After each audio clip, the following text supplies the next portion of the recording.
zabije ty katničky. Tak to mám natočený. Já? Tak to je ještě.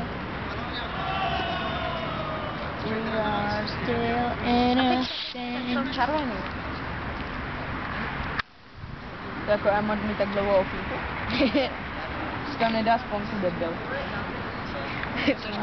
On si to radši bude upravovat, jak ten pojď. Až bude skákat jednou, tak... Máš to? Já bych si asi lískala držkou vozem. Já bych to ani neudělala, protože já bych se bála to udělat úplně pořádně.